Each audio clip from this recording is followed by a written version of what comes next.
Hello and welcome to another episode of the SEO show. I am Michael Costin and I am joined by Arthur Fabic. Hello, how you doing?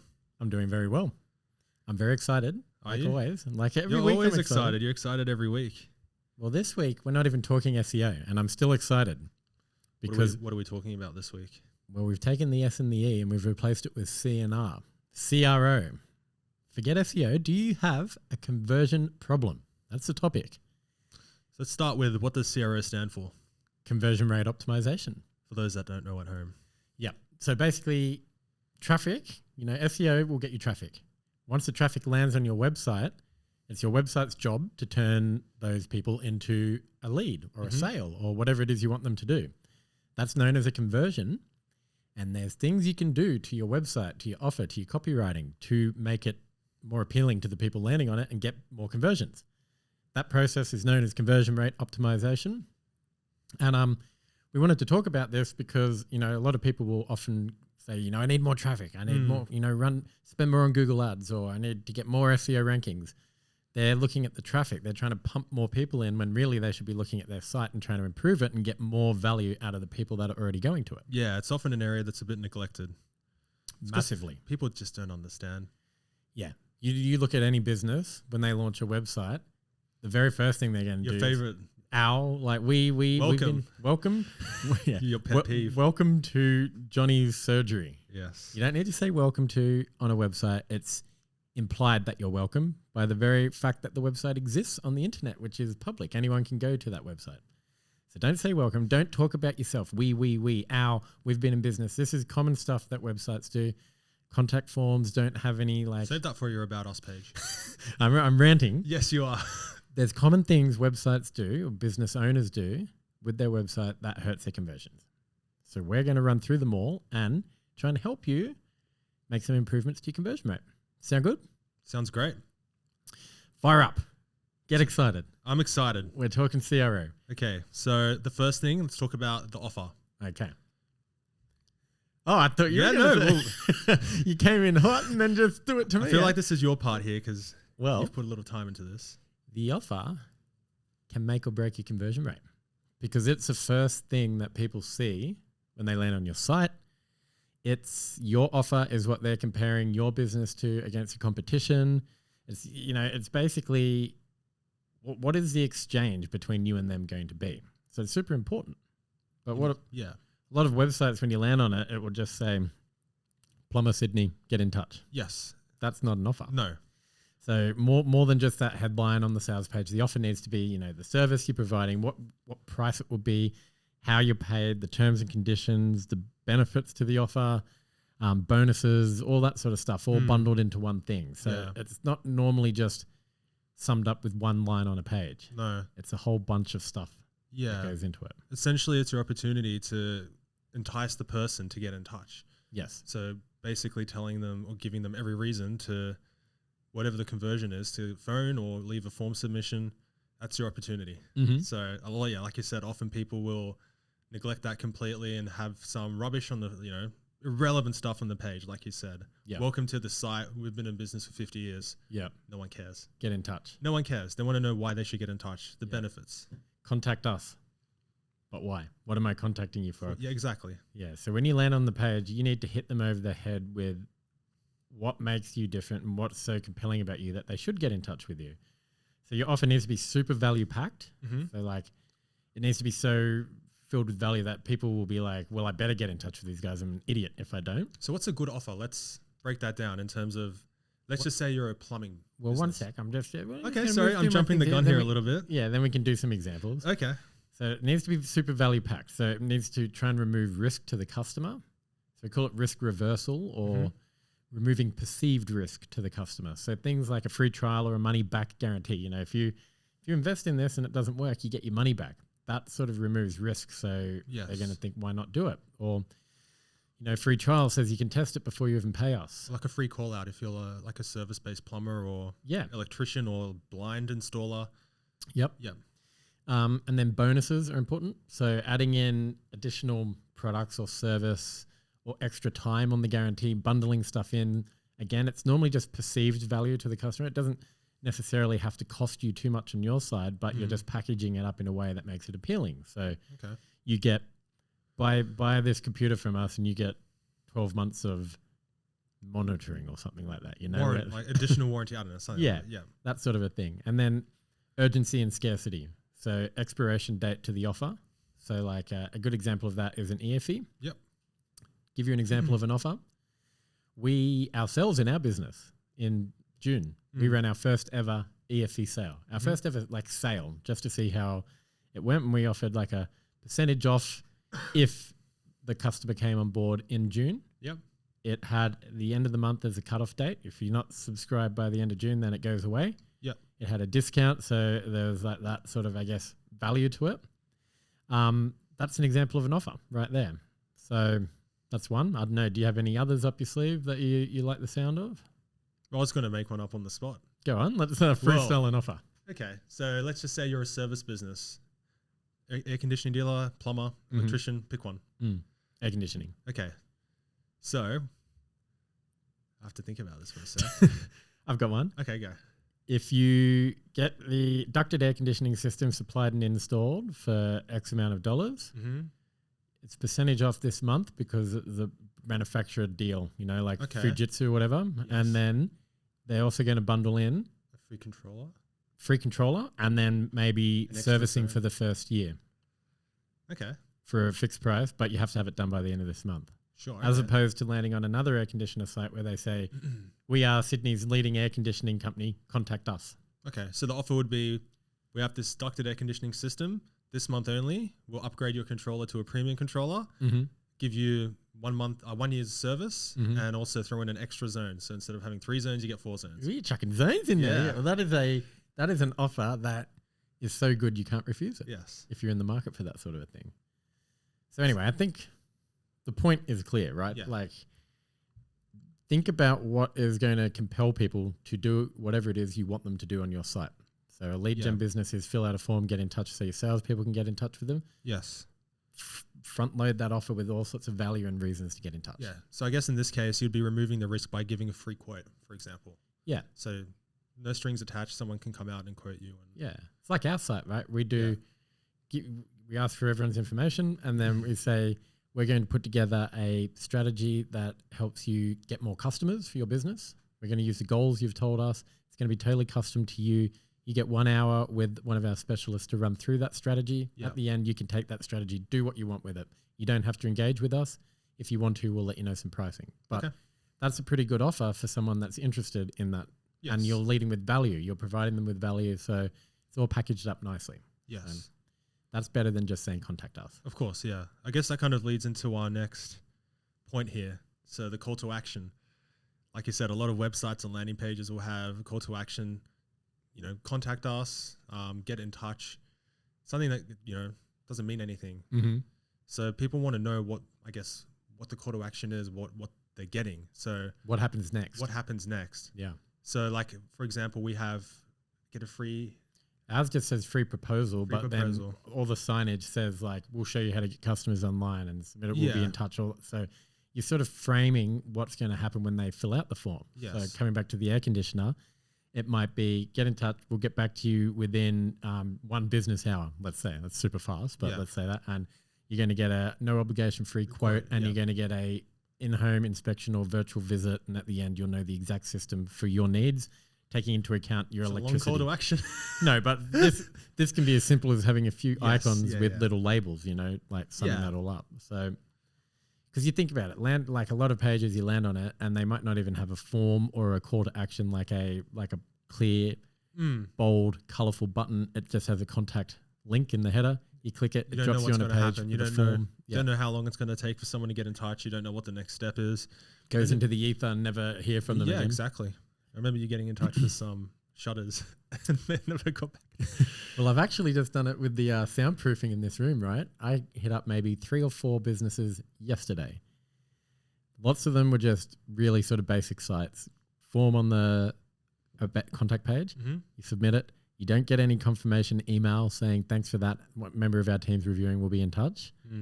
And you don't hear back from them.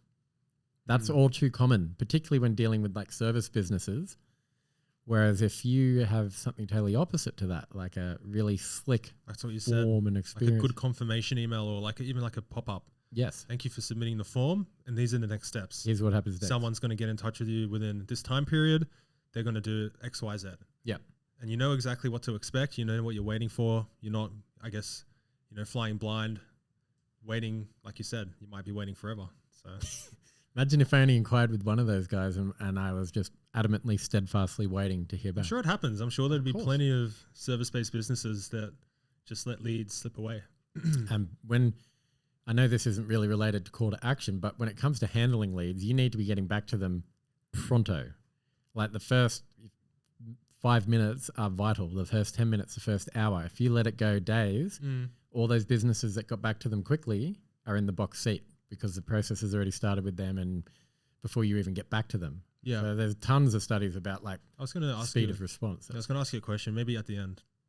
Okay. I can ask it now, but essentially, if you've got a landing page, and you've got a form and you've got a phone number, would it be better to encourage someone to get in touch straight away than it would be filling out a form? Because I feel that's instant. You know what I mean? It depends on what your goals are and the way your business operates. Like in our case, for example, we have our phone on the site. Yep. But our prominent call to action that we push all the way through the page. Free proposal. Yep. And when you go into that, it asks like 11, 12 questions about their business. That's not just for fun. That's so we can pre-qualify. And when the lead comes in, we can tell if that business is going to be the right fit for the services we offer. Yeah. So if you just have people calling you all the time, yeah, that means your resources are spending a lot of time on the call, figuring out if you can help them or not. Yeah. Whereas if you use a proposal form, you already know that. So it sort of depends on your goals. Yeah. Because in my head, I'm thinking on the flip side, imagine you're, let's say, a locksmith. Phone. People lose their keys. They're not waiting to hear back from a form submission. Yes. So like I would even argue that you don't even have a form on the landing page, just a phone number. Yeah. Emergency locksmith, call. And people will be on mobile. So tap to call. Like that's the call to action all the way through. A phone icon, the number, call now, fast response. We'll be with you in half an hour, no matter where you are in Sydney. Just talk about speed, all the way through. Yes. So of course, like everything, it depends on your business and what you're trying to achieve. But the next one doesn't matter what you do. You need to use benefit-driven copywriting on your website rather than what a lot of businesses do, which is just talk about them, their offer, not their offer, their product, their features, them. Their history. Yep. They're always the best or the leading. Yeah. Because most trusted. Yep. Number one. It's very arbitrary. There's no, I don't know where that number one came from. It's just in their opinion. In our opinion, we are the number one landscaping company in Sydney. But most trusted as well. Yeah. People don't care about any of these unproven statements you make about yourself. They care about them, where they are in their situation and how you're going to help them achieve whatever it is they're looking to achieve. So your copy needs to make it clear that you are the business for them and their problem. So very simple. Us, our, we, that sort of stuff, replace with you, yours. Yep. Talk to the end user. Talk to what it is they care about. Address their needs. So one of the ways of doing this is focusing on benefits rather than features. So features are just a list of things that's, something does. Benefits are the difference it makes in their life or the end result, the outcome for them. Yeah. And that's the number one mistake I see all the time on business websites. So you're just taking the feature and you're essentially rewording it to solve a problem that the end user might be having. Because they're getting in touch because they have a problem and they need a solution. Yes. So you're essentially providing them the solution. Yes. And you're using language that frames it in a way that is compelling to them. So an example I had here is about carpet drying. Like if let's say your kids block the shower drain, water overflows and goes out into a bedroom, floods the carpet. There's companies that come and dry the carpet quickly. Does that happen to you? That exact scenario has happened to me. So I'm speaking from experience. If you land on a website that's just using features, a feature might be dries carpet quickly of like whatever the unit is or something. Yeah. If you're trying to reframe that to focus on benefits and outcomes to the end user, it would be Our system's so fast, it will prevent further costly damage to your house, get your place dry and livable, and you're using the room within 12 hours. Okay. So very different sort of, I guess, approach to copy. The second one is what works. It's what's going to compel people to get in touch. Rattling off features, people don't care. Talking about yourself, people don't care. Yeah. So just be very careful with your copywriting. Yeah. That makes sense. All right. Let's talk social proof. I love social proof. You do. The way to explain social proof that I always use when I speak to various businesses is if you look at a restaurant or a cafe, and there's a massive line out the front, every seat is packed, people, it's actually absolutely heaving. What are you going to say? Like, let's say you're going past that with your wife. What would you say to your wife about that place if you saw it? I would say, wow, this place must be good. Yeah, we've got to go there, right? Yeah. That's social Maybe proof. when it's a bit less busy though. Yeah. But that is social proof, and that stuff applies online just as much as it does offline. Yes. So what are the things that we always bang on about to our clients when it comes to social proof that they should be trying to accumulate? Maybe just let's rattle them off, and then we can go into detail a bit more on them all. So you want to rattle them all off at once, or do you want to go one by one? Let's rattle them off. So case studies. Yep. Do you want to go through all of them, or do you want to... Case studies, testimonials, reviews, awards, all of those sorts of things. Yes. Are important. Yes. But let's chat about each of them. Okay, so case studies.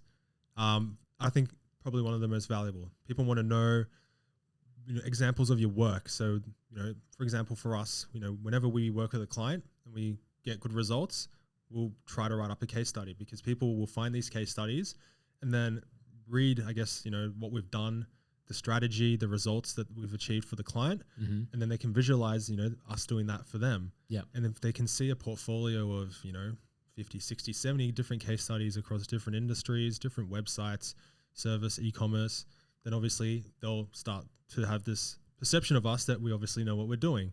Because if we can achieve results across all these different types of clients, then there's no reason why we can't do the same for them.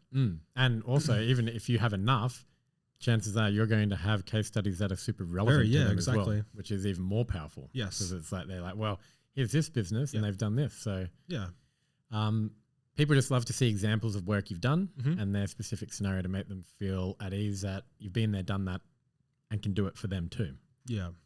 A lot of businesses don't do much work on case studies and building it up. No. Such low-hanging fruit. Look at your previous customers where there's been really strong results and write up what happened and put it on your website. Because the other interesting thing is that we're talking about people filling out forms before, and like in our case, we have the form that really qualifies people out based on, whether we think they're the right fit for us. Yeah.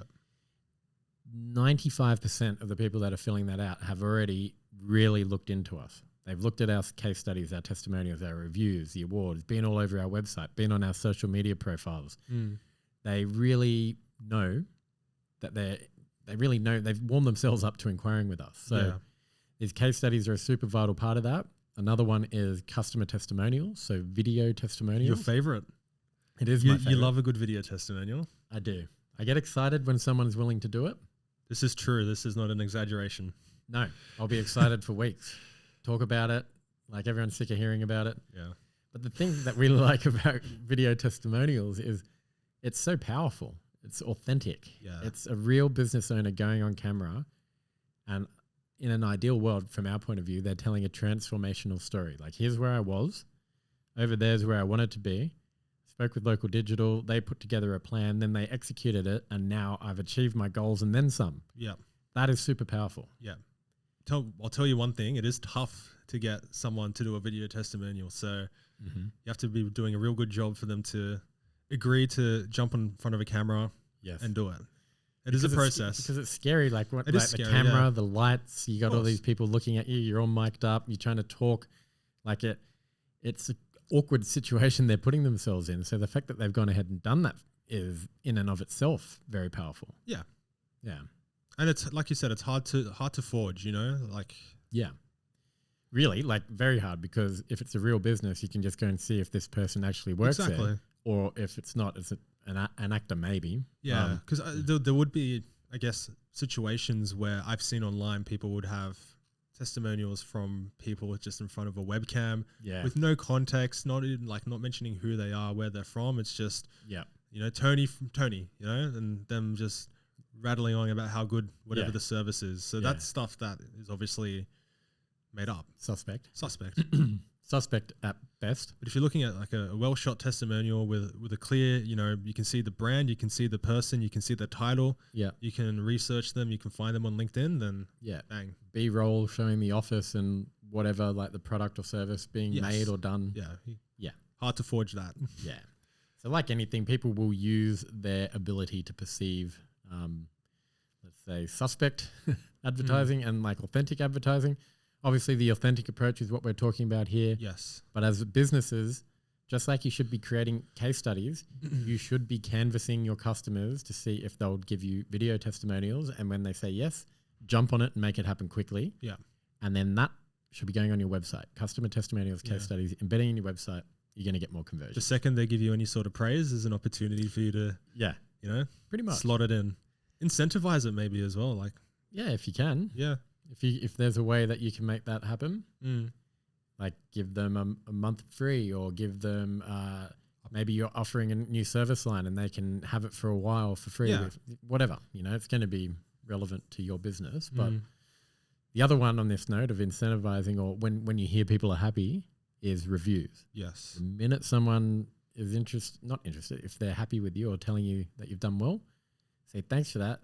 Really appreciate it. Would you mind leaving a review? And you have your link ready to go, so that all they have to do is click it, go on your Google profile, leave you a review. Surprisingly hard to get them sometimes. Super hard. Yeah. Real ones. We make it really easy for them, but I guess there are situations where the client doesn't want anyone knowing that they're working with a specific agency, which is fair enough. But then a lot of the time people are maybe lazy, or they'll say they will say they'll get to it eventually, but it is hard. You've got to keep pressing. Yeah. So I'll do that. And then they get busy and then the review doesn't happen. So we bang on, we're constantly asking and we slowly accumulate them over time. That's what you should be doing in your business. Sites like Google, Facebook, product reviews, a big Australian site, maybe Clutch. That's what we do. But like there would be industry specific sites that you can get reviews on. Yes. Just constantly request. We actually did an episode on the topic of reviews in episode 30 of the SEO show. Did we? We did. So you can go back and listen to that if you want. We won't recover that ground now. But one thing I would say is wherever possible, try and automate your review requests so you don't have to manually remember to do it. But if you're sending an invoice or something, just have a little link at the bottom saying, you know, thank you, we appreciate you. Feel free to give us a 5-star review. Or not even feel free. It would say like any business, we rely on positive word of mouth. If you think we've done a good job, please take 10 seconds to leave us a review. Yeah. There's also like e-commerce platforms where you purchase something and after the purchase, you get that pop-up asking to leave a Google review. So having that sort of thing set up as well. The key point is you've got to be canvassing and getting them. And then once you do have them, you've got to be providing a good service as well. Start with a good service. All of these advice on social proof, we're assuming that you are actually good at what you do and have happy customers as a caveat. Yes. Don't go asking for reviews if you're doing a bad job, because that will probably not end very well. Yes. Once you do have them, show them off. Put the badges on your site. Put them all over your landing pages, even in your email signatures, in your sales decks, in your proposals. Everywhere. Yeah. All this social proof is Get a gold. shirt made. with the Google rating.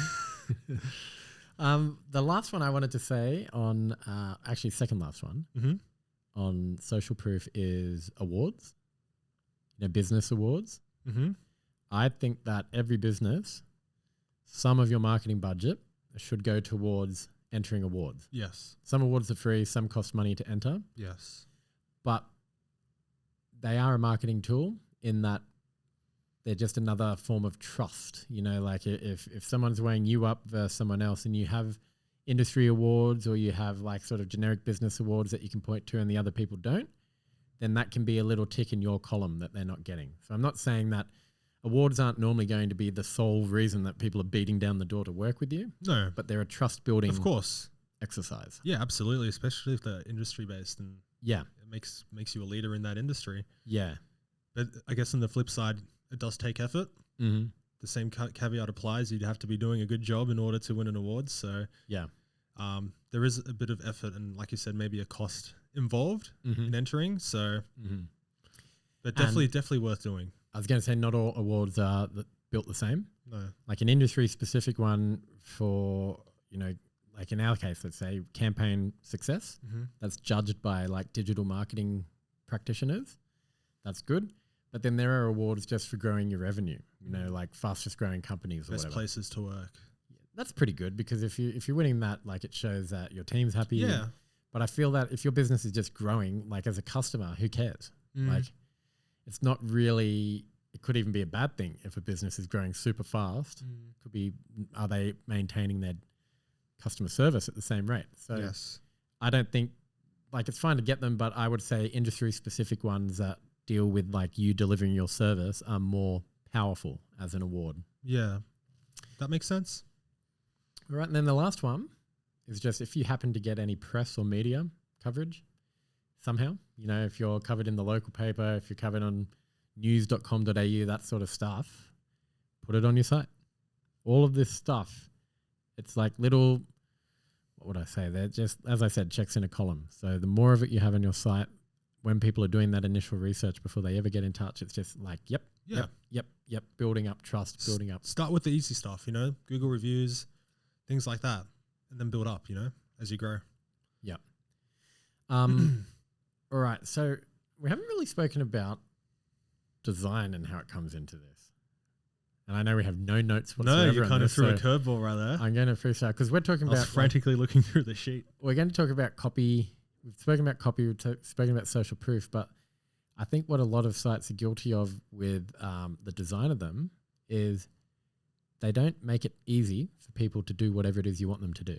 So you're talking about like a design of a form or a landing page, or? So I'm saying let's just think about like let's say a landscaper's landing website. Yeah. You land on it and it's just talking about who they are, and then they have maybe a contact page. You have to go into the contact page, and then it doesn't even have a form. It just has a Gmail on the page. You have to click that and then write an email. Yeah. As opposed to one where you land on it in the hero banner at the top of the page before you scroll, like the main thing, form built in. Yep. Ask for the details. It makes it clear. We'll get back to you within 1 hour. Free quotes, servicing whatever area. Big prominent headline, sub-headline, and then the 3 main benefits with like a little icon and thing, design, like text supporting it. Yep. Maybe badges for their social proof. Sticky header with the call to actions. Yep. Phone number. Yep. Call to action to fill out a form. Yep. USPs on every page. Yep. Stuff like that. Testimonial, like a strip of testimonials, a strip of case studies, all built in. So you've got to think about the design of this stuff. Yeah. And how you lay it out on the page, and not just go with like basic WordPress template or a dodgy design. If you're focusing just on the homepage and you've got, the CRO in your homepage is immaculate, but then you neglect deeper pages, people might land on a category page. If you don't have your USPs there, you don't have that call to action, you don't have all the benefits, people might not go back to your homepage. So they miss out on seeing all that important information. Yeah. The other thing I would say is about pages. About pages shouldn't be about you as a business too much, like a little bit. An about page is another chance to talk to the person reading it and make it about them. So I wonder how many people actually read about pages. It's the most popular page on our site after the homepage. Okay. Good that you have those stats ready. Yeah. And that's common across a lot of businesses. I don't do it. Like personally, the reason I asked that is because I very rarely ever look at an about page for a business. Right. I don't think I ever have. I do.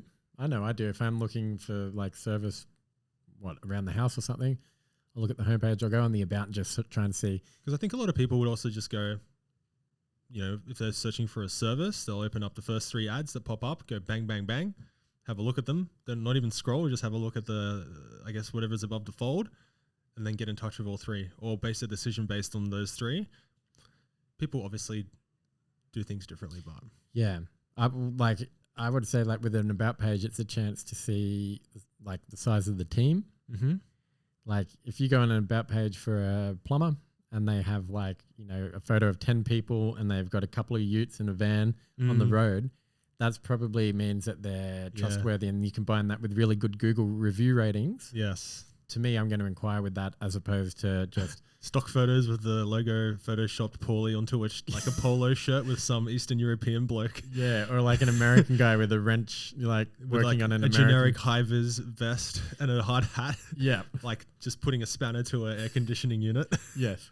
Yeah, with a big smile on his face. Yeah. So that's a big red flag for me. But the about page in general is talk about you and your value proposition, like what makes you different, but then tailor it to how you're going to improve your customer's life. Yes. Your whole website is like a message board. It's an ad, basically, your website. It's a big brochure. Sales brochures should be compelling. Make it as fancy and as appealing and... Not fancy. Not fancy, but you know what I mean. No? Yeah. Well, it should be as salesy Yes. as possible without being sleazy. Like it. Yes. How are you going to improve this person's That's what I life? meant by fancy. That should be your mantra when you're creating your website. How is your offer so awesome that it's going to make a massive difference in these people's lives? And everything you do with the design, the copy and everything should be better than what most people do, which is talk about themselves. But I think that's pretty good as an intro to CRO. Yeah, You know, I think we covered most things there. It's a big field, CRO. Yeah, and, we can talk for days about it, but... Yep. A lot of this stuff, in the CRO, you should test. Yeah, definitely. I mean, a lot of the stuff is probably not... You don't have to test. This is all basics. You should have this on your site. In the future, you can start testing and seeing which combination of this stuff works best, but we won't start... I've already gone off on one tangent about design. I won't go on one about testing. We're going to wrap things up maybe. We can do an episode one day on testing. Yeah, why not? Yeah. Once we've run out of SEO topics to talk about, we can go into the SEO and CRO show perhaps. Why not? But look, that's it for now. You might not have a traffic problem. You could have a conversion problem. So go test some of this stuff out. Look at your site through this lens. Make sure you have all the stuff we spoke about today. If you don't, chuck it on there. Your conversions could probably improve. So until next week, happy CROing. See ya. See ya.